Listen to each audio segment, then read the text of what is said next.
Bem, gente, hoje dando continuidade aqui à série de Os Tombos que eu levo, contando um pouco da parte menos glamourosa e mais difícil de ser um empreendedor, né? Estou falando com o Sérgio.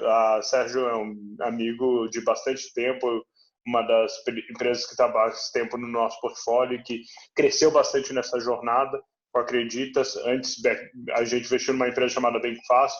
Vou pedir para ele contar um pouquinho dessa jornada e como que funcionou. Sérgio, conta pra gente como é que foi sair de Nova York. Putz, você é espanhol, estava em Nova York, fazendo banking, resolveu vir para o Brasil e aí montar uma startup. Conta esse comecinho da sua jornada. Bom, legal. Obrigado aí, pessoal, pelo convite. Eu morava em Nova York desde 2008, tá? Cheguei a Nova York exatamente quando o Lehman estourou. Então foi uma época bem conturbada, bem divertida.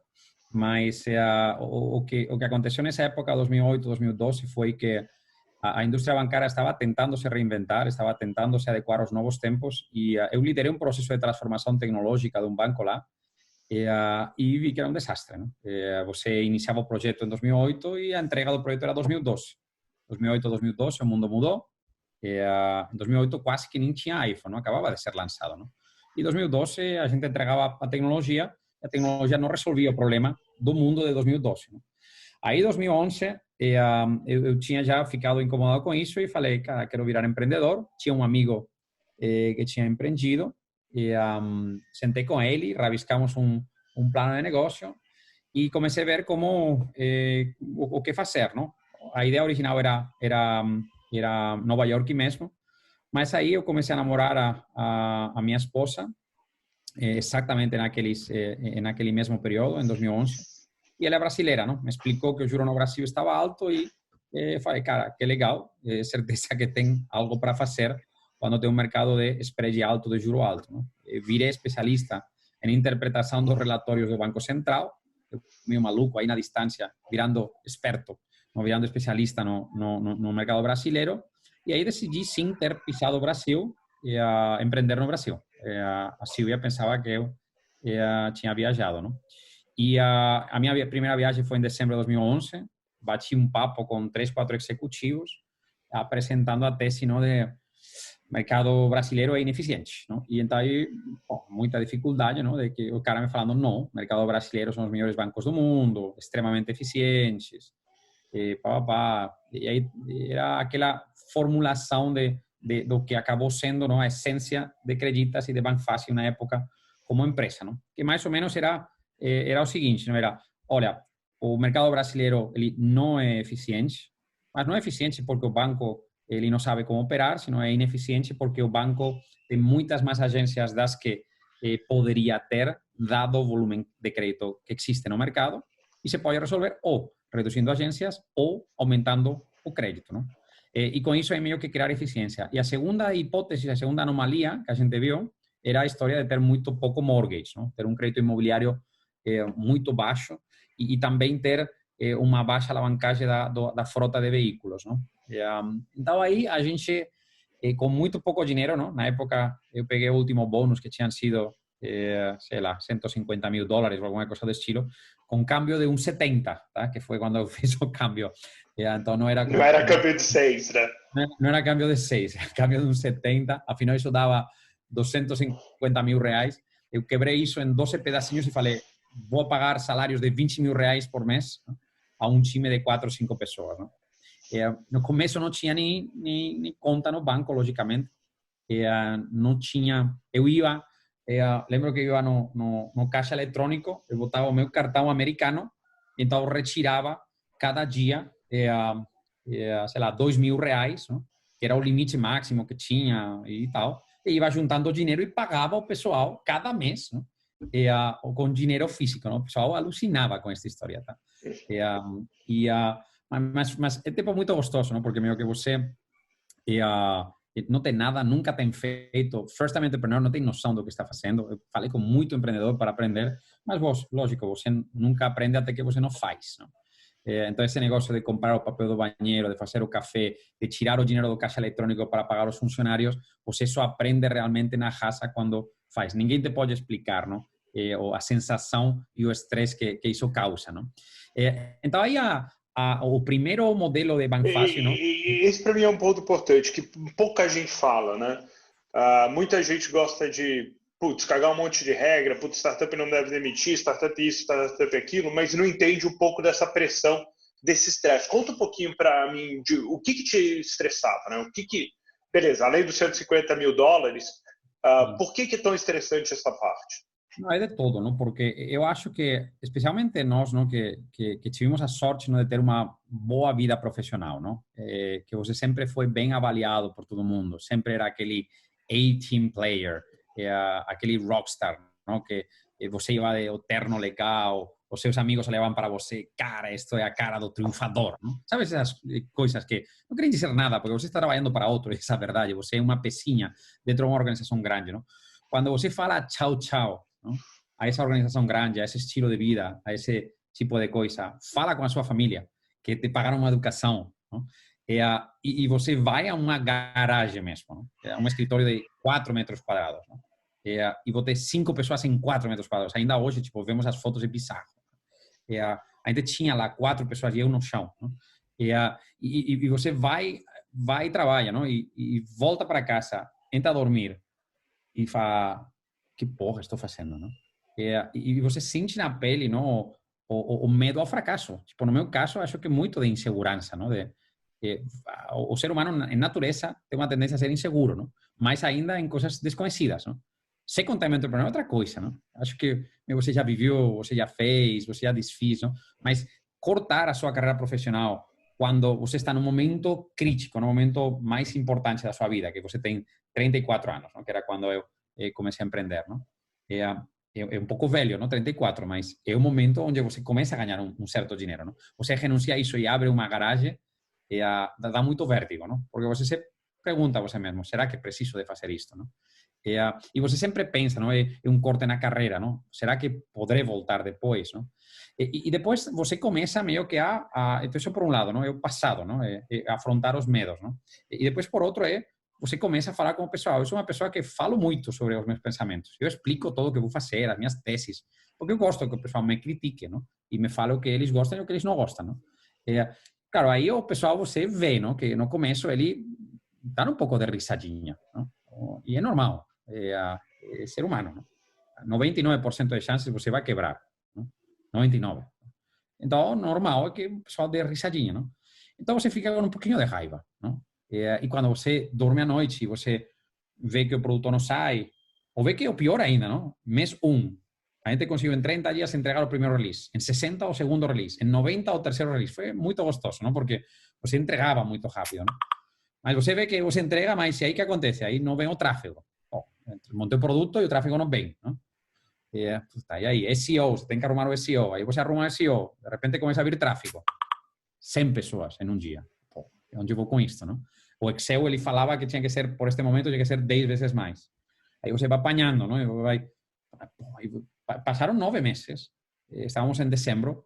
A gente tinha um tráfego aí ao mês de 80 mil visitas. Mas monetização era 0,0. A gente precisava estar monetizando segundo no meu plano, não? Então isso te cria muito estresse, não? Porque você vê que o negócio não está avançando do jeito que você esperava, não? E aí quando chega já em decisões, não? Onde você fala, pô, tenho que mudar a estratégia, esta estratégia não funciona, tenho que ir para esta outra, não? São decisões muito dolorosas então você tem um senso de novo, voltando àquela história, não? Você tinha explicado já nesse momento, por exemplo, em novembro, dezembro, tinha falado já provavelmente com 200 pessoas, explicado a minha história, com todos os meus esforços, o meu pitch e tal, e logicamente era um pitch que era muito ruim na época, tá? Você vê em retrospectiva, era muito ruim. Então, o pessoal é normal que ele desse a risada, não? Mas você sente os olhos se cravando em você, não? E falando, olha, este cara não vai dar certo isto. E o pessoal meio que, é normal isto, não? Não é nenhuma crítica, é natureza humana, não? Eu hoje, quando vem alguém e me pitcha uma oportunidade, o primeiro que faço é dar risada, porque é lógico, não? Tipo, tem muita coisa do que está sendo falado lá que não vai acontecer, não? E depois tem o seu próprio time, não? É um time que é 20 mil reais, 5 pessoas, não? Então, muitos deles fizeram sacrifícios, tá? O Leandro Costa, tipo, ele tinha fundado aí a Hangru, o cara, puta, bacana pra cacete. Ele, com o dinheiro que eu pagava para ele, ele pegava também estoque, não? Mas tinha que viver, não? Então, com esse dinheiro que eu pagava para ele, que eu tirava aí do caixa eletrônico, ele não conseguia morar em São Paulo. Ele continuava morando com os pais em Santos, pegava fretado todos os dias às 5 da manhã, chegava lá às 7 da manhã, a gente 8 da manhã já estávamos trabalhando, não? Então você sente, porra, meu, é um senso, não, de você tem que proteger essa turma, você tem que fazer que eles sentam orgulho, que eles que o negócio não dê errado, não? O maior desafio que você tem é, pô, se isto dá errado, o que vai falar a minha família, o que vai falar as pessoas que eu pitchei, o que vão falar essas pessoas que eu trouxe para dentro do time, não? E acho que isso causa bastante vértigo, não? Ah, e aí você levantou o seed, né? Esse dinheiro estava acabando. A gente vai conversar também como é que você se manteve 12 meses, porque eu acho que tem um componente super importante da família, né? Assim, você podia se dar esse luxo porque você tinha a Silvia, né? Que eu acho que ajuda. Vamos comentar um pouquinho qual é o papel do partner, né? Da esposa, do marido, né? Essa jornada. Não, bom, a Silvia, a gente teve um acordo, não, aí que eu falei, inclusive eu falei para a Silvia, porque eu cheguei ao Brasil em abril de 2016, em abril de 2012, aí abria Acreditas, e o mesmo dia que eu cheguei, a gente entrou na nossa casa, e essa primeira noite eu pedi em casamento a Silvia, né? Porque naquele momento a gente só namorava. E pensava, pô, preciso casar, porque eu vou ter que abrir a empresa, não tenho, não tenho RG, não tenho de trabalho, pô, melhor aqui e ficar este negócio seguro, não? Fora, brincadeiras fora, não? Eu, naquele primeiro momento, a gente falou com a Silvia e falei, cara, vamos fazer 50-50. Tá? Eu tinha uma poupança, além desse último bônus, não? Então, isso me dava para viver aí por um prazo aí de um ano, e nas minhas previsões também para casar, não? E pagar o casamento 50-50, que a gente também ia casar, não? E aí foi quando comecei a perceber que os casamentos no Brasil é uma coisa de viagem na lua, não? Então aí meio que foi um pouco desafio, eu estava acostumado a casamento na Espanha e isso aí fiquei chocado. Mas a matemática saía, mas precisa muito apoio do partner, não? O partner ele entender que isto vai ser 18 meses de bagunça, não? Onde o futuro é totalmente incerto. E eu até que meio que eu pitch um pouco que me fiz a mim mesmo e que fiz para a Silvia olha, eu não fiz um MBA no meio da minha carreira. Eu tinha feito um mini MBA dentro da minha carreira, não dentro do undergrad, mas eu não parei nunca. Então imagine que isto é uma parada onde eu invisto a tuition do MBA em montar uma empresa, não? Então isso foi meio que a racional, não? A gente topou e íamos fazendo 50-50. Teve um mês que eu não consegui pegar o dinheiro porque tinha tirado mais dinheiro que tocava ou sei lá que. E aí a Silvia botou o dinheiro, os 20 mil reais para pagar os funcionários, não? E como eu não tinha uma forma de mandar a grana desde fora para aqui e tal, aí eu di para ele um conversível, não? E esse virou o melhor investimento da minha esposa, não? Porque foi um conversível, não, de 20 mil reais na época e que hoje acabaram valendo muita grana. Mas o suporte da família, dos seus pais, da sua esposa, ter uma estrutura, não? Que você possa viver razoavelmente sem luxos, não? Porque ao final a gente estava acostumado a muito luxo. Todo esse luxo foi fora e ao final a minha interpretação é que todo esse luxo que a gente tinha na época pré-empreendedor virou a semente do capital da Acreditas, não? Aí que aconteceu, não? O capital era para 12 meses, mas 12 meses se acabaram e o business não tinha decolado. Eu tinha um apartamento em Nova York que eu tinha comprado e então eu não queria pedir dinheiro para Silvia e o Cid não saía. Então eu vendi o apartamento de Nova York. No momento em que vendi, um mês depois, saiu o Cid, não? Que foi 1,5 milhão de reais. Tá? Mas me permitiu, não, que eu tivesse... E quem que fez esse Cid? Como é que você achou esse Cid? Né? Porque essa é uma das dificuldades grandes dos empreendedores. Bom, primeiro eu falei com todo mundo e provavelmente isso foi um erro, tampouco precisava falar com todo mundo, mas naquela época era 2013, não? O mercado de VC early stage não estava estruturado como hoje. Os anjos não eram como hoje. Os anjos queriam todo, não? Eles queriam controle na empresa, o que este cara se acha, pedindo uma valuation XPTO, não? Mas a valuation de Acreditas naquela época foram 8 milhões de reais. Né? E ao final, eu não encontrei um cara que falou eu vou fazer este round. Eu encontrei alguns carinhas, não? Um deles foi o Luciano Tavares e o Manuel Lemos, que naquele momento tinha na Napkin, não? Que fazia investimento early stage, não?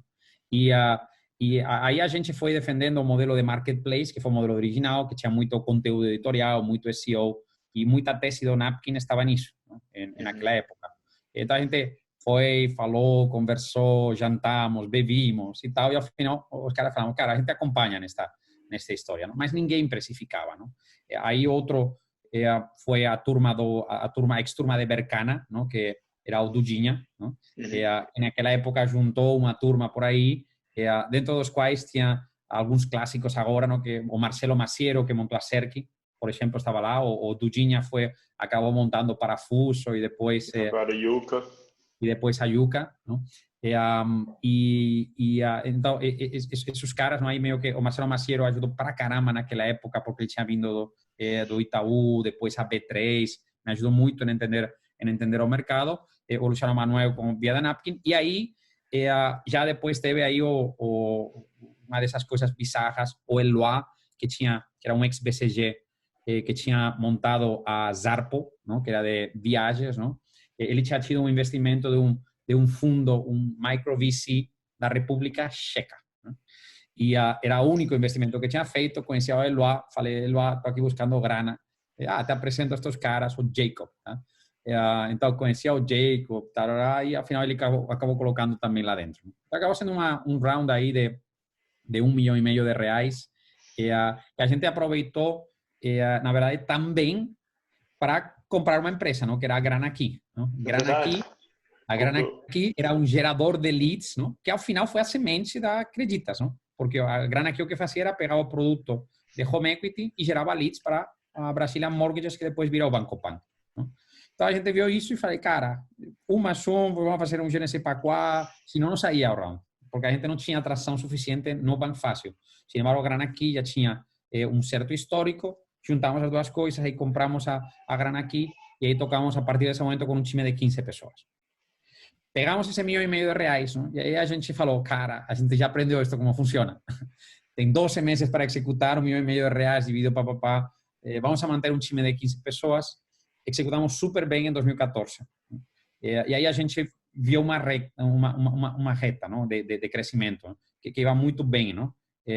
As economias não eram muito boas, mas se veia, não? Que tinha um certo product market fit, não? E aí já todos os caras que tinham falado não, dentro dos quais estava esse pessoal aí da Redpoint e companhia, eu visitei eles de novo, não? E então aí, já, primeiro que acho que duas coisas, não? Primeiro, se veia uma certa atração, e dois, o papo estava muito melhor, não? Acho que a visão estratégica, para onde vai o business, etc., estava melhor, não? Então aí eu conhecia um tal Rodrigo, que começou a analisar a operação, e aí o Anderson se envolveu e bom, é super agradecido a esse Series A que a gente fez com a Redpoint, que acabou sendo um Series A da época, não? Hoje em dia esse Series A seria um mini seed. Um seed, em dólar não, né? Em dólar não, é verdade. E reais sim. Acabou sendo uma operação de, se não estou errado, eram 3 milhões e meio de dólares, a uma premone de reais. Foram 8 de reais, tá? Que eram 3,2 milhões de dólares na época, e a uma premone de 24 milhões de reais, tá? 24 milhões de reais, meu Deus, o tempo. E então aí a gente pegou esses 8 milhões de reais, tá? E trouxemos também a outros dois fundos, não? Que foi Quona, que era um fundo de Financial Inclusion, e QED. E aí 2015 foi aquele clássico ano difícil, não? Onde você tem grana, não? E você tem que entregar, não? Entrega, não? Não tem mais a desculpa de não ter dinheiro, né? Feito. Então, a desculpa de não ter dinheiro é muito boa, tá? E no momento que você tem dinheiro, o dinheiro queima, porque você tem que entregar, não? E você mesmo, não? Tem essa paixão pelo business, quer fazer as coisas rápido. E a gente passou em 2015 de 15 pessoas a 60, tá? Claro, 45 pessoas de crescimento num ano, agora mais ou menos fazemos 45 pessoas de crescimento cada 2 semanas. Então, um pouco diferente, mas na época, lógico, não tinha gestão. Não tinha. todos aqueles conceitos, tinham passado 3 anos desde que eu tinha deixado o mundo corporativo. Aqueles conceitos de gestão já não existiam, porque eu negava eles. Tipo, isso já não existe, não serve para nada. Tipo, aí, planilhas, estratégia, comunicação, para quê? Isto é outra coisa, a gente luta pela sobrevivência e tal. E isso foi um erro dramático, não? 2015 a gente contratou aí um time de, éramos das 60, provavelmente eram 30, 35, 40 quase, desenvolvedores, e geramos um caos, tá? Geramos um caos, ¿no? Porque esse crescimento acelerado é muito complexo, especialmente se você faz na primeira vez. A turma que a gente contratou no Q3 e Q4 de 2015 teve a attrition de 100% em um ano. Tá? E não era nem porque o cara era bom ou ruim, era porque a gente não soube trazer... Faltava direção. Faltava direção, faltava o nosso jeito. A gente quis dar muita independência aos times, mas ao mesmo tempo os times não tinham uma visão clara de onde ir, não tinham empoderamento suficiente.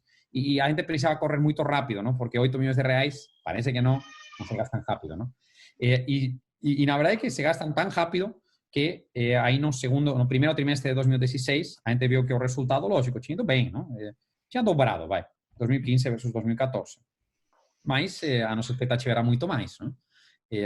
E a gente ainda não conseguia que as unit economics vingassem, não? E a gente tinha tido uma ideia, não, que tinha sido pitchada aí na Série A em 2014, que aí se cristalizou a começo de 2016, que era a ideia de deixar de ser um puro marketplace de bancos, não, e virar um full-fledged lender pegando dinheiro do mercado de capitais e com isso ampliando as unit economics. Não? O primeiro crédito que a gente emitiu com isso foi aí em abril de 2016. Não? E a gente... Eu me lembro bem dessa discussão que a gente teve, né? Você queria já montar o FDIC, já fazer o funding direto. Eu, particularmente, fui resistente, achava que estava um pouco cedo. E você bateu o pé e falou, putz, tem que fazer, a hora é agora.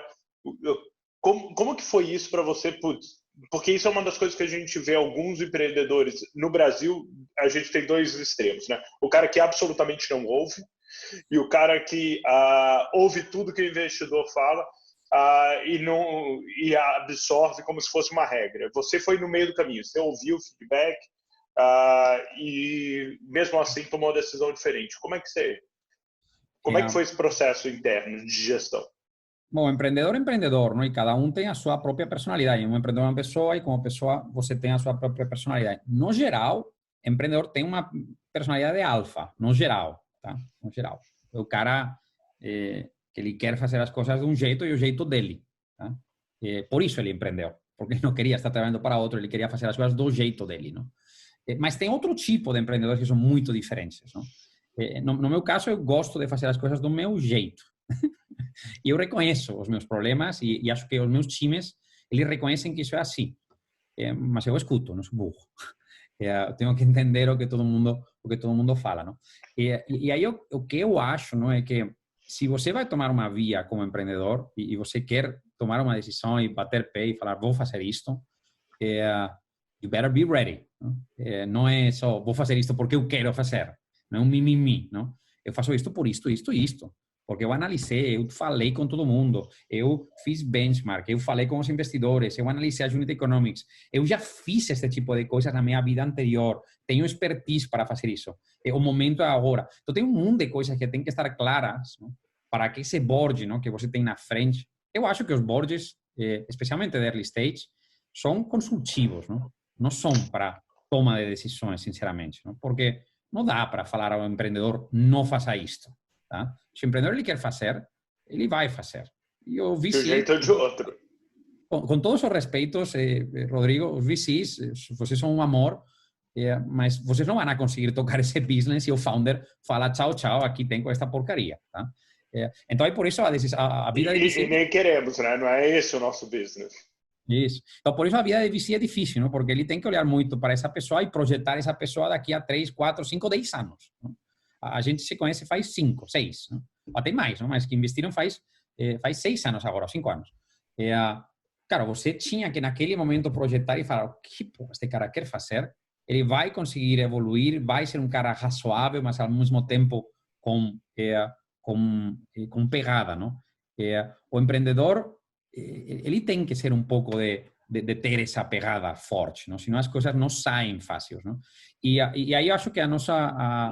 E ele conhece mais do business dele do que a gente, né? O nosso papel é mas... É o ideal, exatamente. Só que um business não é um business e já está, não? Tem muitos componentes no business, não?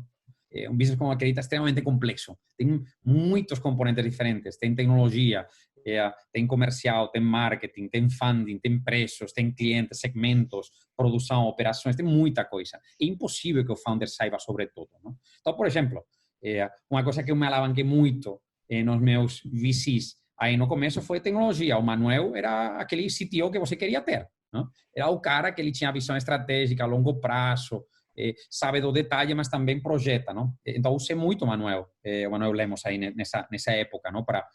E até hoje, não? Ele continua colaborando pra caramba com os times, não? Mas essa decisão era uma decisão muito estratégica, aquela decisão de 2016, não?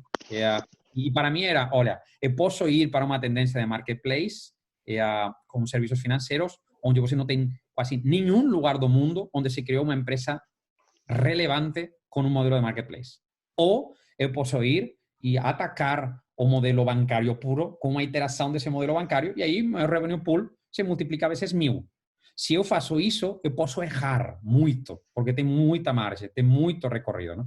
Então, acho que esse foi o papo e aí meio que os investidores, eu acho que não baixaram na cabeça, sino que eles acabaram 100% comprados na história e eles viram, além disso, que não era que era um sonho, sino que a gente já tinha o investidor que queria botar a grana nesse FDIC, que ele mesmo ia estruturar para o FDIC.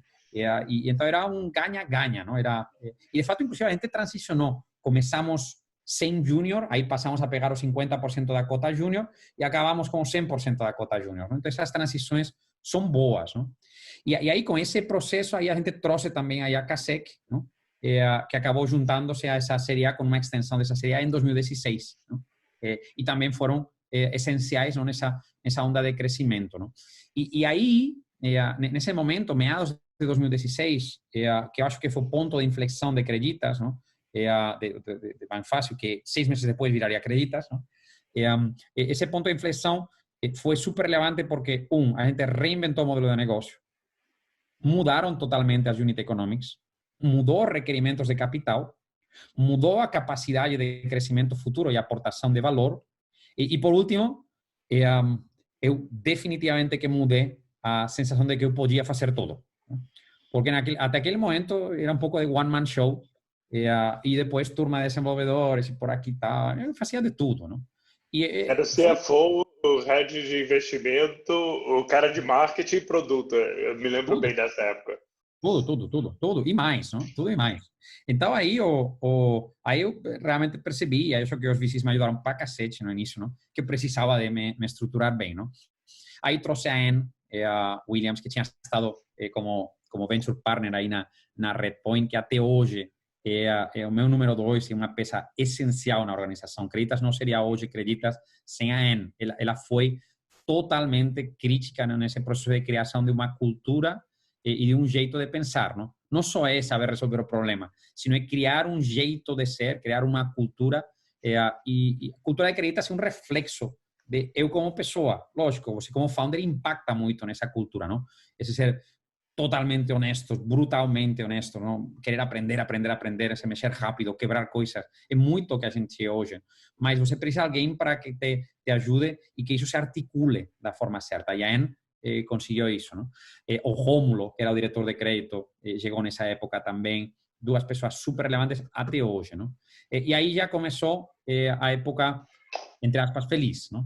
Com 1 milhão de problemas, desafios, de cada 100 coisas que faz, só uma sai bem, mas com já um modelo estável que você meio que começava já a pilotar, não? E aí foi quando eu comecei a meio que me sentir bem de verdade como empreendedor, não? Porque atacava muito uma das especialidades que eu tenho, uma das minhas capacidades, entraria muito analítica, não? De resolução de problemas, etc. Não? Acho que aí também aprendi, não? Com essa experiência de 2015, de pessoas saindo porque não estavam satisfeitas com o que eu estava fazendo lá, eu passei a reconhecer que eu não sou bom com pessoas. Tá? Eu não gosto de pessoas, não sou bom com isto, eu reconheço publicamente, eu vou fazer os meus papos, vou fazer as minhas histórias, mas não vou ter paciência para fazer este tipo de coisas que acho que são essenciais, mas que não sou eu a pessoa que vai poder fazer isso, não? E aquela história clássica, não, também entre o founder e o CEO, não? O que você é uma coisa ou outra. Eu sou um híbrido dos dois, mas tem componentes do CEO que são muito importantes e que eu não curto ou não tenho como natureza. E aí eu repico permanentemente ao pessoal isso para que eles se sintam à vontade de me criticar, não? Acho importante isso também. Uma das coisas que me chama a atenção em você, no Thiago da Olist, é essa obsessão com as métricas, né? Putz, eu pego o board deck da Acreditas, é assim, excruciating detail of analytics, né? Vai no detalhe do detalhe do detalhe, mas isso dá um grau de conforto no decision making que é super grande. Como é que você conseguiu criar essa cultura dentro da organização, né? São decks imensos, mas super precisos em cada uma das métricas. Sim, bom, eu sempre fui um fã de analytics, não? De números, e a gente desde o começo, eu sempre brinco, não, que o Leo Andreucci, que agora é nosso VP de engenharia, mas que no começo, em 2012, ele não estava muito a fim de vir ao barco porque veia que estávamos meio malucos, mas ele me falou uma frase no começo, quando ainda eu não sabia de tecnologia, ele me falou sobre a importância de traqueamento das coisas na página, as cookies e demais.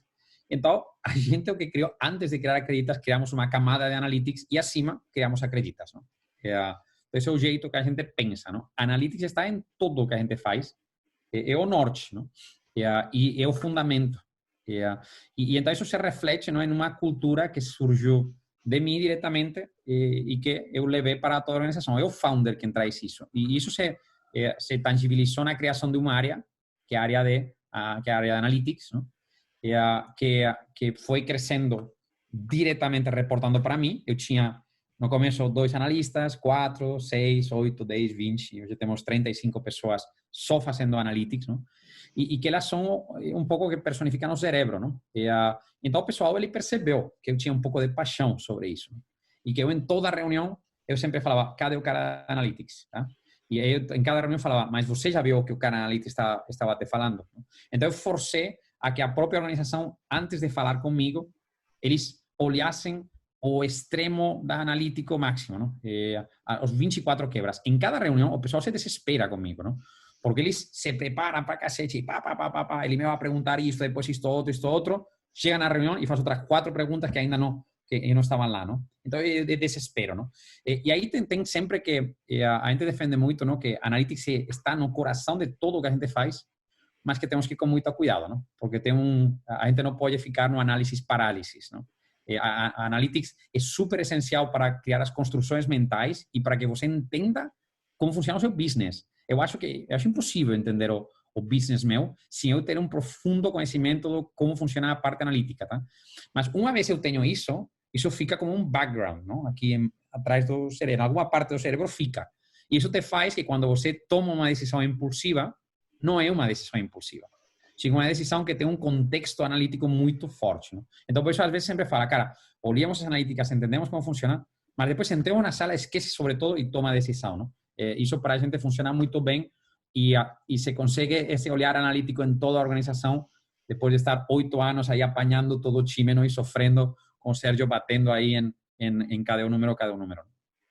E, beleza, Kazek, depois veio o round de IFC com Naspers, né? E a empresa começou a crescer, putz, 300, 400. O que foram os desafios desse momento? Aí teve o branch out de modelos de negócio. Como é que foi essa rota de growth? Sim, a partir desse momento que a gente pegou esse modelo não expandido, que foi em 2016, mas que quando se acelerou a transição foi em 2017. O sea, final, em 2016 descobrimos o modelo, mas transicionamos durante 17 e 18. O último crédito em Marketplace foi final de 18, tanto teve 2 anos de transição. A gente não queria fazer um unplug e um plug. Tá? E aí a gente teve críticas também nisso dos investidores. Pô, se isto funciona, mata essa história e bota todo nesse negócio novo, não? Só que a gente não estava suficientemente capitalizado como para crescer botando investimento nas cotas júniors, ¿no? Então, por isso a gente adotou uma estratégia de ir convergindo, ¿no? Reduzindo o marketplace e subindo isso. Isso te cria um desafio político, porque o cara do marketplace ele vê que você começa a concorrer com ele mesmo. E então, navegar isso foi um pouco de tensão. Ele criou tensão e definitivamente criou ineficiências. Esse foi próprio do modelo de negócio. 2, crescimento de time. A gente profissionalizou o crescimento do time. A gente passou a crescer o time e tínhamos uma métrica, era 7% de crescimento mensal, que te dava 2 vezes de crescimento ano contra ano, ¿no? A gente dobrava o time cada ano, desde 2016. 120, 250, 500, 1000, e agora que já estamos com 1500, ¿no? Isso foi a evolução desde 2016. Por que falamos sobre isso? A estrutura de Creditas estava baseada em grupos que eram de entre 7 e 10 pessoas, tá? Os times comerciais, os squads, o papapá. E a gente falou, cara, para poder trazer pessoas novas, eu não posso trazer mais de uma pessoa de cada 7 ou 8. Porque assim, cada mês tem uma pessoa nova entrando em um time. E isso é algo que o team leader ele consegue gerir. Se eu botou 2 pessoas, a gente testou. Botar 2 pessoas, quebrava. Não rolava. Ou seja, Analytics já tem RH. Não, definitivamente. O nosso Analytics de RH é muito parrudo. Tá? Ele olha muito isso, tem que ser bom. Não? E aí você meio que pilota a organização com isso, porque a gente veia que não se trata de, puta, mas se boto o dobro em 3 meses, puta, podemos crescer muito mais. Não, não pode. Porque você não consegue fazer onboarding, não consegue treinar as pessoas, não consegue inserir na cultura, que era o que nos aconteceu em 2015. O problema não era trazer 40 pessoas, era trazer 40 pessoas sobre uma base de 10. Não rolava, não conseguia. Ou eu me teria que dedicar em corpo e alma a isso, e a empresa tinha muitos problemas que eu precisava também estar aí atrelado. Tem outro tipo de founder, não? Que foca muito mais nas pessoas, não? E que delega a parte da solução do problema, não? Do problema técnico. Eu não sou esse, não? Eu sou outro. Então, por isso, preciso de alguém como a Anne, como os times de RH, etc., de Creditas, que façam essa história. Não? Então, aí o ritmo foi muito reloginho. Não? Quando vê, até que é curioso, não? Quando você vê as retas, parece um reloginho e depois dentro era uma bagunça. Não? Era um avião meio sem asas, tentando voar. Não? Era dobrar cada ano em time e triplicar cada ano em receita. Era uma boa equação. E foi nesse momento que vocês rebrand, né? Que você deixou a marca que o Sérgio criou lá bem fácil e foi para Creditas. Qual que foi o impacto desse branding? Foi só uma mudança de marca? Como é que foi esse processo? Legal. Então, aí eu acho que essa mudança Banfácil Creditas foi extremamente bem sucedida. Tá? Extremamente bem sucedida. E acho que até hoje eu recebo muita gente me perguntando como a gente fez, como a gente fez. E a gente meio que fala muito sobre isso. Não? O primeiro não foi uma mudança só de marca. Tá? Foi uma mudança de várias coisas. O primeiro, um novo posicionamento estratégico. Não? Não era um jeito fácil de interagir com os bancos, que isso era Banfácil, um jeito fácil de interagir com os bancos, sino que era a empresa que ia criar um novo modelo de crédito. Isso era Creditas. Não? Então, mudança em posicionamento. Depois era mudança em modelo de negócio. Passávamos de trabalhar para terceiros em um modelo de marketplace para ter nosso próprio crédito, do qual queríamos sentir orgulho e que queríamos criar ele com uma essência e com um jeito. Não? Terceiro, uma recriação de uma cultura empresarial. Não? Essa cultura que se criou muito em 2016, não? Com essa entrada de AN, do Rômulo, esse novo modelo, essa história de cara, a gente não precisa ter complexos. Nós sempre fizemos uma empresa, um underdog. E até que lembro quando a gente fez em 2014 um offsite, 2015, começou 2015, um offsite com os nossos queridos investidores, a gente falou, we are the underdogs. Tá? Nós não somos o cara bonitão que tem uma puta experiência. Cara, a gente não vamos a conseguir ter um time A. Tem problema. A gente apanhará aqui, apanhará, mas vamos a conseguir sair disso. Não? Aí, surpresa foi que 1 ano e meio depois, a gente viu, olhou em volta e falou, cara, peraí, a gente não é underdog, a gente não é aquele perdedor que tal. Este time é um time incrível, não? Que o importante não são os players individuais, sino que o importante é o time que a gente acaba de construir aqui dentro. E o jeitão nosso de falar, de interagir. A gente nunca foi um cara crítico com o sistema, todo o contrário. A gente falou sempre, zero mimimi. Não, é que não, os bancos são grandes e eu sou pequeno. Não, é que não tenho grana e outro cara está capitalizado. Não, que é que o meu produto não é perfeito para isto. Cara, isso é mimimi. O que eu posso mudar, não? Não, é que o regulador não me dá. Cara, o que você pode mudar, não? Hoje está falando com o regulador e fala, cara, não me estou queixando de nada, não quero nada. Eu foco aqui em fazer o melhor, dados os parâmetros que tenho no entorno, não? Então, isso criou uma cultura muito forte e isso a gente trouxe uma série de iniciativas de employer management internas que criaram uma explosão, né? E isso foi 2017, um momento muito, muito crítico para a gente. Fevereiro de 2017, lançamento da marca. Ao mesmo tempo, lançamos nosso primeiro FIDIC, já próprio, onde a gente pegava e pilotava a máquina. A gente fecha, nesse mesmo momento, a rodada de IFC de Naspers, que eram 15 milhões de dólares, e com um plano de crescimento muito rápido, não? Um time de gestão super parrudo já, todo mundo super alinhado e super comprometido, não? Pessoas que já não éramos moleques, não? Alguns de nós já era cabelo branco, mas com uma ansiedade, uma paixão por executar rápido e bem, que marcou muito, não, essa criação de cultura, não? Então, nada a ver com uma mudança de marca só. Eu sempre falo, não é marca por mudar, marca, lógico, às vezes você tem que mudar porque tem que mudar, mas mudar uma marca é perder uma oportunidade, não? Tem uma oportunidade que você tem que aproveitar. Se você conseguir fazer uma mini revolução interna, o valor que isso gera até hoje, tá? A gente sente muito paixão por esse momento, né? Legal. Foi nesse momento também que vocês começaram a interagir mais com o Banco Central. Putz, vocês participaram da Associação de Crédito. Como é que é esse stakeholder management com o regulador, né? Alguns precisam de mais isso do que outros. Tem gente que vai para o confronto, tem gente que vai para a colaboração. Como é que tem sido isso para vocês? Bom, a gente nunca entendeu, os nossos parceiros bancários, que quando a gente queria propor uma mudança, falaram, não, mas isto é Banco Central. Bom, pues vamos falar com o Banco Central. E o parceiro bancário falou, não. O cara ficava com muito medo, não? E lógico é que às vezes você meio que entende porque você é um estatutário, tem responsabilidade ilimitada, tem uma série de coisas que são interessantes, não? Mas a gente nunca entendeu isso e não ia muito com a nossa estratégia de brutaliones, não?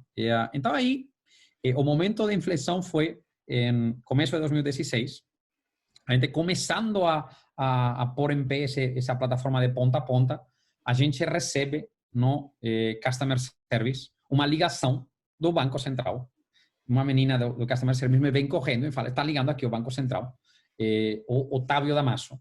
Então, pesquisa Otávio Damaso, que empurrou este cara, era o diretor de regulação, chamando para uma conversa em Brasília. Bom, falei, fudeu, a gente já acabou isto, Silvia, vamos fazer as malas, vamos voltar para a Espanha, ou sei lá que, isso ficou difícil, não? Então, fui para Brasília, entrei na sala, em uma sala que depois, agora já a gente já fez 50 reuniões naquela mesma sala, e então, tal como entrei na sala, tinha 20 pessoas do Banco Central, todas com o quaderninho, e elas queriam aprender, e achei fantástico, achei incrível, não? Que a gente acaba de montar a empresa, não? Éramos 4 moleques, não? E o Banco Central que liga o Customer Service pedindo uma reunião com o CEO e falam, cara, a gente gostaria de entender como vocês funcionam, o que vocês estão pensando, tá? Então a gente foi para lá, sempre é bom ir com algum advogado para que ajude, não? Porque às vezes, não, você não sabe qual vai ser a pergunta e isso meio que te ajuda. Hoje em dia já é outra coisa, mas naquele momento super importante. E isso começou uma bela amizade, não? E a gente sempre acha que o regulador no Brasil é best practice internacional. Ele está super pro fintech e mais que super pro fintech, super pro concorrência, não? Tipo, que o mercado seja o mais competitivo possível, inove o máximo possível, reduza taxas de juros. Então a gente pegou e falou, olha, o plano central do Banco Central, o plano estratégico do Banco Central e o da Acredita são exatamente iguais. Queremos exatamente o mesmo. Então vamos a ser aliados, tá? Não tem jeito. E aí a gente se juntou com uma turma, que éramos os mais velhos agora, não? Que era o Sandro da Geru, o Rafa Pereira, que agora está na Hebel, e antes era na Lengico, ¿no? Na Simpliqui, e a gente, e o Thiago Alvarez da Guiabol, ¿no? Então, com essa turma, a gente criou a Associação Brasileira de Crédito Digital, ¿no? E o objetivo era, cara, vamos a fazer aqui um trabalho bom de advocacy com o Banco Central conjuntamente, a nos esforçar, doar o nosso tempo e criar isso, não? E essas conversas que começaram em 2016 culminaram em 2019, né, com a criação da regra para as CCDs, não? E a gente esteve lá desde o primeiro dia, forçando o negócio, falando sobre o que era importante. Lógico, a regra poderia ter saído melhor, mas foi um passo super, super relevante para dar independência, não? A gente fomos dos primeiros que pegamos a licença. Isso nos permitiu também ter uma parte de história do equity. Eu sou independente, tá? Eu não preciso de um terceiro. Eu não recomendaria pegar uma licença no começo, mas ter isso no plano, desde a nossa perspectiva, é muito importante. E ter uma relação com o regulador onde o regulador te enxergue como pessoa e que o regulador te enxergue como profissional e que você fale e o regulador te queira escutar. Porque eu acho que o pessoal tem muito essa imagem de que, putz, o regulador está aqui para atrapalhar, não tem interesse em ajudar. E muito que eu vejo quando a gente começa a conversar com os entes do governo, tem um desconhecimento. No começo, eles não entendem exatamente como que a gente funciona, o que é específico da indústria, mas sempre eu vejo essa boa vontade de tentar entender o que dá para fazer, o que dá para ajudar e qual o valor que essas empresas trazem para a sociedade. Super importante tanto para eles poder criar um framework regulatório que funcione, eles querem que funcione, tá? Só que eles têm, logicamente, as limitações deles. Então, você tem que trabalhar a quatro mãos com eles para buscar qual é o melhor jeito para a sociedade. E ao final cara, a gente está trabalhando aqui para a sociedade brasileira, estamos doando nosso tempo para tentar criar um melhor ecossistema, não? Então, é super importante que isso aconteça, não? E depois eles também querem te escutar como empresário, não? Qual é a sua leitura sobre o mercado? Os juros estão altos? E um empresário diferente, né? Um empresário que não tem, normalmente, interlocução com eles. Os mais tradicionais, os grandes conglomerados já falam. Empresário magrinho, não de barriga gorda e de sapato caro. Empresário de pé no chão, que lhe vê as dificuldades de empreender no Brasil. E eles querem que esses empreendedores vão para frente. Eles querem escutar, mas também a leitura do mercado. Por que o mercado de crédito está assim? Por que os juros, na sua perspectiva, estão tão altos? O que vai acontecer com a empresa na crise? O que acontece com o mercado de capitais? Está fechado ou não está fechado? Eles querem saber sobre isso. Por quê? Porque isso é insumo para eles ser também melhores profissionais, não? Então, essa parceria é extremamente importante e acho que se tem que tomar ela o antes possível, não? Legal. Tem mais alguns tópicos que eu queria tomar, mas eu sei que já passamos do nosso tempo aqui, né? Então, rapidinho, então, putz, round da AFC Naspers, depois veio um outro round que, meu entendimento, continuou mais ou menos a mesma jornada, né? Isso, 50 dólares aí com Vostok, Santander, que também entrou aí no cap table, trouxemos a Endeavor, também no Catalyst, trouxemos a Amadeus. E aí o que eu me lembro dessa época é um board monstruosamente grande, né? Eu me lembro, eram 20 pessoas sentadas ao redor da sala, era quase um estádio do board meeting. 10 investidores, 5 deles tinham 2 caras, então eram 15 do lado dos investidores e 5 do nosso lado, né? Eram 20 pessoas aí. A gente tinha a sorte de ter um escritório que tem uma mesa muito grande, não? Que era uma mesa de uma antiga construtora imobiliária que saiu do prédio, a gente heredou essa mesa, não? Ainda bem que tínhamos, senão não podíamos fazer esse board, não? Mas como é que é board management? E como é que ele muda durante essa jornada? Como é que vocês faziam para gerenciar bem 15 pessoas ao redor da mesa que não necessariamente conhecem tão bem do negócio? Legal. Tem boards e boards, não? E acho que cada momento precisa de um diferente. No começo, os boards tinham menos dados e mais conversa, tá? Mais debate. Tá? Agora mesmo, os nossos boards estão tendo bastante informação para os conselheiros e para os investidores. E de fato, a gente agora mesmo está fazendo board semanal. Agora já vai acabar, tá? Mas até agora, desde o Covid-19, dia 13 de março, até hoje, cada semana, reunião com o board, 1 hora. Quando é um board formal, que é o trimestral, são 4 horas de conversa, mais 3 horas de jantar e beber um par de garrafas de vinho. Tá? Então... Essa é uma super boa prática que você tem, que eu acho que vale a pena replicar, né? Não é só os temas objetivos do board, desenvolver um relacionamento de confiança, conhecer as pessoas na física, né? Isso. Então, aí o board, essas 4 horas, tem mais de 2 horas, não, que é falar o que estamos fazendo, tá? E é informativo.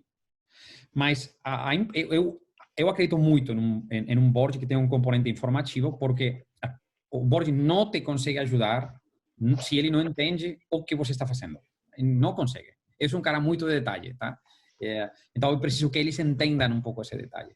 Então, a gente inunda eles com conceitos, com ideias, com tal. E eles, claro, no primeiro board é complexo, mas aí cada board vai criando conhecimento nesses conselheiros. Hoje, os meus conselheiros, eles entendem o meu modelo de negócio. Eles tocam nele, eles sim. Ainda tem, às vezes, mas espera aí, isto como pode ser isto? Então, volte para lá. Então, tem que acompanhar eles. Não? O business é complexo nosso, tá? Então, aí a gente fala muito, sobretudo, temos os nossos VPs das unidades de negócio apresentando cada unidade de negócio, a nossa tecnologia, as métricas, financeiro, etc. E aí sempre tem como 2, 3 tópicos hot, estratégicos, não? Que a gente toca. Não? Às vezes pode ser uma aquisição, a gente fez a aquisição da Creditu, que era consignado privado no ano passado, um movimento estratégico importante para a gente, pegar a licença que pegamos aí em 2019, um novo round que a gente quer fazer, não? Todo esse tipo de coisas. Não? Então, aí tem bastante debate, compartilhamento de ideias, e depois ainda no jantar, ainda tem muita conversa aí no jantar, não? Onde compartilhamos histórias, não? Compartilhamos ideias. E depois, entre boards, eu só faço board normalmente, sem Covid, só é trimestral. Eu falo para eles que eu não quero board mensal, que eu quero trimestral, para me dar tempo de preparar bem as coisas, tá? E depois o que faço são touch points individuais, não? Quando preciso de alguém, eu reach out. Ou quando alguém tem uma ideia, ele se lembra daquela informação, a pessoa me liga. Me fala, cara, tem esta história. E aí a gente marca uma conversa e debatimos e criamos aí um pouco mais de estratégia, não? Legal. Você tocou num outro ponto que eu queria tocar, era um dos 3 que faltavam, que é M&A, né? Normalmente a gente não vê startup fazendo M&A. Vocês fizeram logo lá no começo, depois vocês fizeram mais 2 ou 3. E eu sei que no roadmap é sempre um ponto de discussão. O que você aprendeu de M&A? O que funciona, o que não funciona? Quais as melhores práticas? Bom, eu acho que definitivamente o time é super importante, não? Conhecer esse time bem, super relevante. Então, no caso da Creditu, por exemplo, eu conhecia o Ramírez desde 5 anos atrás, tá? Primeiro. E segundo, o produto era extremamente estratégico para a gente. A gente tinha querido fazer ele em 2015, naquele offsite de 2015, a gente tinha falado, o seguinte produto é o consignado privado. Pô, tinham passado 4 anos, a gente não tinha braços para implantar o consignado privado. Então, eu precisava de um time que trouxesse esse produto para dentro de casa e que o time fosse autossuficiente, tá? Que ele conseguisse executar. Você não compra algo para depois pegar o cara, retirar e você fazer. Para isso, faça você.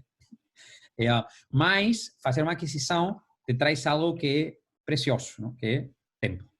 Ele te encurta o tempo de desenvolvimento. O 0 a 1 é extremamente complexo em um produto. Extremamente complexo. Já de 1 para 1 milhão, já é business as usual, não? Então, o que acontece? Eles já tinham feito o 0 a 1, eles tinham um time capaz de executar, mas tinham, estou usando como exemplo, não, de algo que funcionou para a gente. Mas tinha algumas carências que a gente era muito bom nelas, não? Capacidade de analytics, eles tinham 0. A gente era uma empresa de analytics, não? Funding, a gente tinha infinito, porque acabamos de fechar o round, eles não tinham funding. Expertise na parte de mercado de capitais, não? Expertise em crédito, que eles não tinham. Tá? Eles tinham máquina de vendas, a gente não tinha máquina de vendas na Creditas, porque a máquina de vendas da Creditas não é um B2B, não é um B2C. Não? Então, eles tinham máquina de vendas. Então, a gente mapeou e falou, cara, é direto. Não? Mas o mais importante é os caras, não? Os founders, e você criar algo que eu não gosto de comprar barato. Tá? Acho que isso eu não gosto. Tá? E acho que os investidores, às vezes, tentam comprar barato e tentam te ajudar a comprar barato, e isso cria uma mala dinâmica. Quando você compra barato, se você não cuida desse founder e esse founder não ficou bem, esse founder não vai ter a motivação. E se esse founder não vai ter a motivação certa, ele não te vai ajudar a construir o business. Tá? Então, o pior que você pode fazer, eu acho que é comprar um business barato. Isso aí, você não está comprando um business, está comprando um distressed asset, e aí você vai ter que montar o business desde zero, você sozinho. Não? Então, a gente gosta de comprar um preço justo e que dê upside para o founder para frente. Isso é super importante. O founder tem que continuar tendo 50% do patrimônio dele, 75% do patrimônio dele, que possa virar 750% do patrimônio dele, que ele esteja em risco. Não? Então, aí a gente o que fez foi, olha, deste preço de aquisição, eu te vou dar um pedacinho em cash e além disso, esse cash vai estar em um escrow, tá? E depois o resto, esto vai estar em equity de creditas, sujeito a suas entregas, sujeito a uma série de coisas. Não? E sempre isso é complexo, tá? Não é nada fácil depois executar, não? Porque as prioridades mudam, tem Covid, o funding se acaba, então tem muitos desafios, não? Mas setar algo e eu provavelmente poderíamos ter ido atrás e ter feito melhor ainda. E maior não melhor para creditas, sino melhor para o bloco, não? E para ter os melhores incentivos, não? Então teve coisas incluso que a gente meio que mudou a posteriori, não? Então acho que isso é algo que é super, super importante, não? Legal. E aí eu acho que a gente entra nos dois últimos pontos aqui da história, que é, putz, aí veio o round do SoftBank, um round grande, posiciona vocês no spotlight, né? Porque vira uma empresa daquelas que todo mundo fala, putz, é o próximo unicórnio, não é? Tanto faz, mas no final do dia chama atenção, né? Você vira empresa grande e vem Covid. Conta pra gente essa última trajetória, quais os desafios, o que acontece quando você tem muito dinheiro? Bom, perfeito. Então, primeiro, falando aí sobre esse round, não? Esse round, a gente acabou tendo duas alternativas, não? Dois potenciais investidores. No geral, sempre que a gente tinha dois investidores, trazíamos os dois para dentro. Neste caso, não era possível, tá? Porque os dois investidores queriam ter bastante ownership, não? Então, a gente teve que optar por um e optamos por SoftBank porque estava muito no meu modelo mental nesse momento específico, não? E que, de fato, até hoje e para os próximos anos, que a gente já fez tudo isto, mas a gente não se conforma. Isto é 100 vezes maior do que a gente esperava. Tá? Então, quero ter um parceiro que esteja alinhado com esse objetivo que eu tenho de realmente montar um business muito grande. Tá? Eu não quero ficar parado aí. Esse foi o primeiro conceito. Não? O segundo foi valuation do round. Tá? O pessoal meio que às vezes fala, SoftBank, valuations altas. Bom, eu vou falar pelo nosso caso. O valuation do round era praticamente o mesmo que o outro player. Não tinha sobreprecificação. E, de fato, esse round foi um round bem precificado para os investidores. Tá? Não foi um round bem precificado para a companhia. Mas a gente queria ter um ticket alto. Tá? Então, a gente sacrificou valuation, a gente não quis otimizar valuation, a gente quis otimizar ticket. Queríamos ter muita grana para fazer o que estamos fazendo agora. Tá? Então, a gente teve a sorte e a desgraça, não? De fechar esse round no primeiro trimestre de 2019. Porque a inflação de preços aconteceu no terceiro e no quarto trimestre de 2019. Não? Então a gente não pegou essa carona, isso foi ruim. Mas a parte boa é que agora a gente olha para trás e temos um round ótimo, não? Onde a gente não vai ter risco de um futuro... Você não tem o valuation trap, né? Zero de valuation trap. A gente, desde esse momento, em 12 meses, a gente cresceu 3 vezes. A gente tem um modelo de muitos maiores margens, a gente pegou a empresa e, então agora já entrando aí em Covid, a gente cresceu para caramba, de um jeito rentável, de um jeito eficiente, e de repente chegou o Covid. A gente, no budget de 2020, a gente montou um cenário daqueles bizarros, falando, bom, o que acontecesse se o mundo implodisse e não tivesse mais funding nunca mais? Tá? O que a gente faria? E a gente modelou um cenário onde a gente botava a empresa em cash flow positive, tá? Que basicamente era um cenário de redução de originação, redução de despesas de marketing, mais manutenção do time. Tá?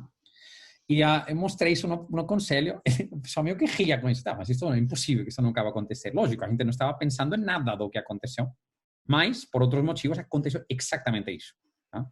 Fechamento de mercado de equity, fechamento de mercado de capitais, isso trava nosso modelo de negócio, porque você não consegue rodar a roda da liquidez e você fica em xeque. Não? Aí que acontece? A parte boa que tem nosso modelo, que isso foi o que esse análisis, não?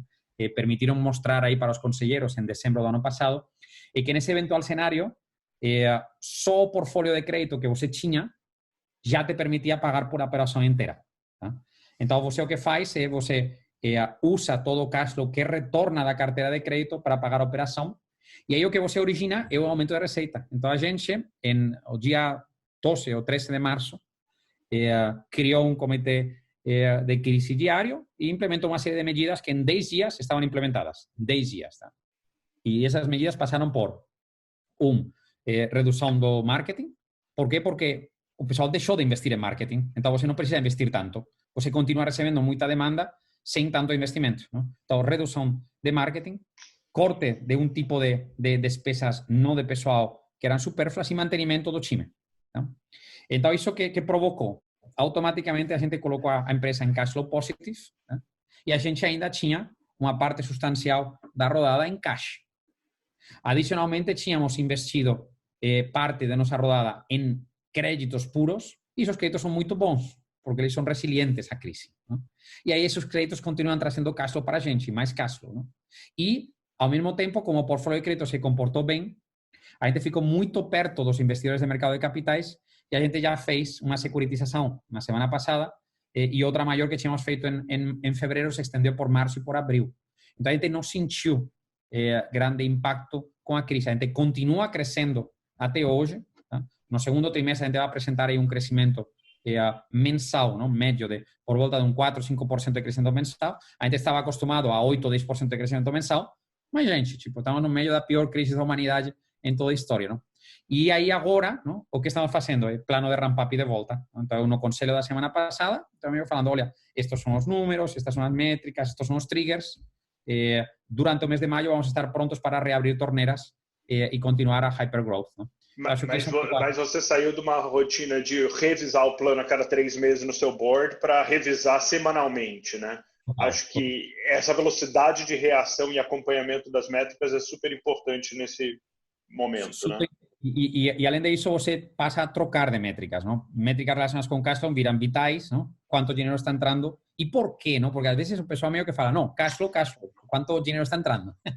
Não é bem assim. E quais são os inputs que te traem esse cash flow? E que coisa você pode fazer para mudar os inputs? Ou você não gere o cash flow, você gere os inputs. E o resultado disso é o cash flow, não? Então, a gente rapidamente colocou um time de 10 pessoas trabalhando em analytics de gestão de carteira e impacto em cash flow. Não? Então, com isso, permitia muito ver se aumenta o pré-pagamento, se aumenta o default, se reduz o recovery, este segmento de cliente, como impactar por veículo, por fundo, os covenants dos fundos, como funciona tudo isso. Não? Então, isso permitiu a gente ter uma reação muito rápida e ter um controle muito bom da realidade, não? Ter um grip do business muito forte. Não? Então, aí você entra em um conselho dia 17 de março, o pessoal apavorado, tá? Os investidores apavorados. Não? E então, de repente, eles vêm, ok, aí te fazem 10 perguntas. Semana seguinte, você responde as 10 perguntas e traz nova atualização. E traz outro data point. Ok, o pessoal meio que começa a relaxar. Não? Então, essa gestão é super crítica, é papel do founder e do time de Investor Relations se consegue ter. Não? Legal. O último ponto aqui é internacionalização, né? Tem México na pauta, vocês têm o escritório em Valência, motivos diferentes. Conta um pouquinho quais são as dificuldades, por que fez os movimentos e depois para onde a gente vai, cara? Créditos próximos 5 anos, para onde vai? Bom, é muito rápido, não? O movimento de Valência foi um movimento duplo, não? Por um lado, eu sou de Valência e você tem sempre aquela história de se em algum momento posso ajudar a terra onde nasci, eu quero fazer. Não? E lógico, você não vai fazer filantropia, mas se em algum momento na sua vida você pode fazer, então demorou 8 anos, não? Mas finalmente tinha uma oportunidade, não? E a oportunidade era a seguinte, não? Era o custo do desenvolvedor em São Paulo tinha estourado, então era mais caro contratar desenvolvedores em São Paulo do que na Europa. Tá? E ao mesmo tempo, a gente tinha desenvolvedores que estavam aceitando ofertas para ir a trabalhar a Berlim, Londres e companhia. Então a gente pegou isso e falou, pô, limão, limonada. Tá? O Sérgio quer ajudar a Valência, os desenvolvedores querem ir a morar na Europa para ter uma experiência, o custo de vida na Espanha é menor, em Valência, é menor do que São Paulo, o custo de vida é menor do que São Paulo. Não com o dólar a 6. Ah? Não com o dólar a 6. Cara, inclusive com o dólar a 6, cara. Inclusive, Valência é uma cidade extremamente barata em quanto a qualidade, em quanto a nível de vida. Tá? Então, dá para morar super bem em Valência, tá? Temos aí um pitch super claro de comparação das coisas, é muito bom morar em Valência. Mas aí ainda o ponto, não? Então, aí ao final, a matemática sai, não? Além disso, Valência tem uma série de universidades muito boas em tecnologia e, sem embargo, tem poucas empresas em tecnologia, muito pouca concorrência. Tem oferta de trabalho e não tem ao contrário, tem demanda, mas não tem oferta. Então, a gente se toma um escritório, hoje tem 35 desenvolvedores, dos quais 5 são brasileiros que queriam ir lá, ou inclusive TV3, dos 5 TV3, que tinham aceitado uma oferta para trabalhar na Europa e a gente repescou eles, que isso é fantástico, não? Você consegue trazer um cara de volta porque você cumple um objetivo de vida que ele tem, que ter uma experiência internacional, não? Esse time é estratégico hoje porque o que ele faz é produtos não financeiros. E a gente não queria contaminar o core de São Paulo com um sonho que a gente tem de desenvolver produtos não financeiros. Então, atacando temas de crescimento, e depois vou para México, mas atacando temas de crescimento, a gente acha que para manter a indústria financeira, para manter ROIs altos, não dá para só fazer produto financeiro. Não dá. Você tem que verticalizar e tem que entrar em outras cadeias de valor, não? E claro, tipo aqui, puta, meu, é quando você explode a cabeça, não? Porque a gente começou, fez uma parceria com a Apple e estamos vendendo iPhones, né, para os funcionários das empresas com desconto diretamente na folha.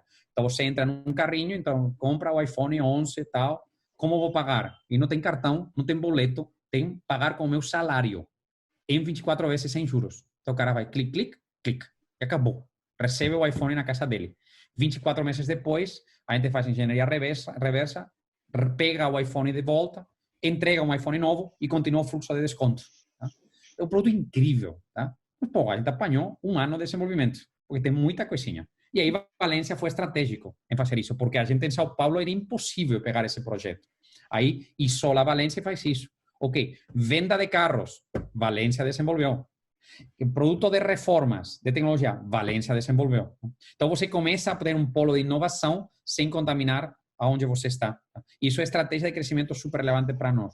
E falando sobre o terceiro eixo, que é internacional, a gente viu que começavam a sair por toda a Latam clones de Creditas. E você gosta de ter clones porque meio que fala, pô, é um pouco de reconhecimento. Mas, ao mesmo tempo, você fala, meu, mas será que se daqui a 2 anos quero fazer isto e tal? Sempre tínhamos sido muito críticos na internacional, mas aí chegou uma oportunidade de uma empresa que estava querendo fazer uma parceria e tal. A gente olhou e, ao final, acabamos dizendo não fazer, mas como já tínhamos analisado o mercado, nos convencimos de que era um mercado legal. Mas isso foi algo tipo que não é Creditas, é 3 pessoas de Creditas de um time de 1.700, tá? Analisando México. Não? E aí falamos, vai embora, vamos a montar aqui o time. E outro tema que tinha lá é que fizemos uma joint venture, não? Com uma empresa de real estate, de uma fintech de real estate, como Loft, mas na Espanha, convencimos eles para ir ao México e montamos uma joint venture. ¿No? Então, estamos fazendo um modelo de real estate, de transação de real estate, em uma JV 50-50, lá no México mesmo, e tivemos aí um aporte do Santander, ¿no? que virou nosso sócio lá, conjunto lá. Então, criamos um escritório no México que hoje tem 35 pessoas, dos quais 25 são desenvolvedores, estão adaptando o modelo de negócio de Creditas na plataforma, uma plataforma que agora virou multipaís, ¿no? Um core multipaís, ¿no? E levando isso para lá. ¿No? Então, acaba sendo, uma startup, ele tem que ter vida própria e eu não posso fazer que os meus recursos do Brasil se dediquem a México. Isso é premissa básica. A única pessoa no leadership team que está envolvida sou eu. O resto, eu tenho 12 pessoas no leadership team, entre VPs e C-level. Tá? Só uma, que sou eu, estou linkado a México. Eu falei para o meu board, não vou contaminar esta coisa lá, é um tema que eu quero fazer, eu tenho estamina para tocar este negócio e vou ajudar aí os times. Não? Lógico, Covid te faz ir mais devagar, tá? Mas às vezes também é legal, não? Porque aí você reduz um pouco a tensão, não? E alonga um pouquinho o prazo de entrega. Legal. E para onde vai, acredita, os próximos anos? O que a gente deve esperar de vocês? Bom, a gente está aqui para muito tempo, não? A gente espera continuar aí crescendo portfólios de crédito, receitas, 3 vezes ano contra ano, durante os próximos, no mínimo, os próximos 3 anos. 3 vezes 3 anos não são 9, sino que são 30 vezes, não? Então, 30 vezes daqui a 3 anos. A gente tem esse desafio interno, 30 vezes ao nosso tamanho, já começa a virar um bicho relevante, não? E sempre falamos aí sobre exits dos founders. Eu não sei o que faria com a minha vida se não estivesse fazendo isto, sinceramente. O que iria fazer? Não tenho nada para fazer na vida profissional. E você precisa ser uma pessoa ativa, não? Com a cabeça colocada em algo. Não? Então, zero buscando exit. Logicamente, IPO em algum momento a gente vai pensar no momento certo, que definitivamente não é agora. Mas ainda temos muita coisa para fazer e estamos criando um modelo muito único, não? O sea, um modelo muito complexo dentro do mercado financeiro juntando com um modelo muito complexo fora do mercado financeiro. E achamos que isso é o banco do futuro. Não é um banco como o que está hoje, só que digital. Não é isso. O banco do futuro é algo mais do que uma instituição financeira. E o melhor exemplo, eu me inspiro muito, que agora é até legal falar isso, mas me inspiro muito no Mercado Livre. Não? O Mercado Livre, eles criaram um e-commerce muito forte, não? Que é uma plataforma, um marketplace muito forte. Não? E eles viram que para completar a experiência do usuário, eles precisavam criar um mercado pago, não? Para criar uma melhor experiência de meio de pagamento. E uma vez nisso, eles perceberam que eles precisavam também criar um mercado crédito, não? Para conseguir já que o cliente comprasse um bem através de um meio de pagamento e financiado todo dentro de uma mesma plataforma. Eles estão saindo do não financeiro para o financeiro e você faz o caminho contrário. Exato. Então, lógico, eu não vou abrir um concorrente de Mercado Livre, isso não está no nosso DNA, porque nosso DNA não é um ticket baixo, nosso DNA é um ticket alto. Então, o que é o produto não financeiro da Creditas? É o imóvel, é o veículo, é os equipamentos de alto ticket, aí é o iPhone. Então, essa dinâmica educação, super relevante para as empresas. Os modelos B2B2C, parcerias estratégicas com empresas. Como podemos ajudar a criar employer branding aos departamentos de RH, que eles olham para a gente bem e perguntam, ok, como te posso ajudar para estruturar isso bem, não? Então, acho que é isso. E, então, portanto, eu não sei muito bem, ultimamente, como definir a Creditas, não? Porque tem várias coisas, mas o que tem um DNA, não? Tem um jeito de tocar o business, tem um jeito de pensar, uma agressividade, uma vontade de contribuir a ser uma empresa do bem, não? Legal. E quais são os seus desafios? Sérgio, como CEO, fundador da empresa. Legal. Acho que o principal, eu diria, é treinar ao C-Level, não? Ajudar ao C-Level a ser melhores. Eles têm áreas de fortaleza muito mais fortes do que eu, em algumas áreas, mas eu sou o mais completo de todos, porque tenho 8 anos de histórico. Eu sei tudo o que aconteceu na empresa, não? Então, eu preciso que eles peguem essas coisas, não? Porque senão eu preciso estar em todos os lugares, não? Então, ajudar a criar pequenos banqueiros, inclusive se o cara toca marketing, é importante. Ajudar a que o cara de tecnologia, o Roberto, que é nosso CTO, que ele consiga modelar no Excel, ele sozinho, um crédito à maturidade e entender o IRR, meu, para mim isso é priceless. Não? Então, estou focando bastante tempo a ajudar eles nisso.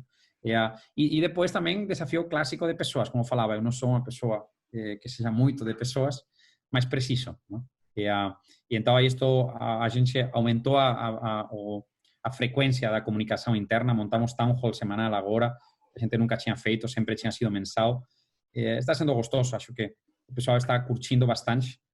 Uma semana dentro de Covid a gente decidiu não fazer e tivemos um mundo de críticas. Tá? Então a gente falou, ok, a partir de agora Covid nos impacta em ter este tema semanal. Não? E já no pessoal, acho que como sempre, não? Compaginar uma coisa com a outra. Eu gosto muito de fazer esportes. Quebrei o ombro caindo do patinete, tá? Vai com cuidado aí no patinete. Quebrei o ombro e depois tentei correr com o ombro quebrado e me triatlo, né? Não, mas tentei correr aí faz um mês com o ombro aí meio quebrado e meio lesionei o joelho, não? Estou agora desesperado porque não estou podendo fazer esporte, não? Mas para mim sempre é super importante esporte, Creditas e a minha família, não? E aí onde você sempre sofre, mas so far so good, vivendo the time of my life. Não, muito legal, Sérgio. Pô, primeiro, super obrigado pelo tempo, super generoso. Acho que uma aula aqui para quem estava um pouco mais cedo. Agradeço mesmo, cara. Obrigado. Um abraço. Tchau, tchau. Não, valeu, abraço, tchau.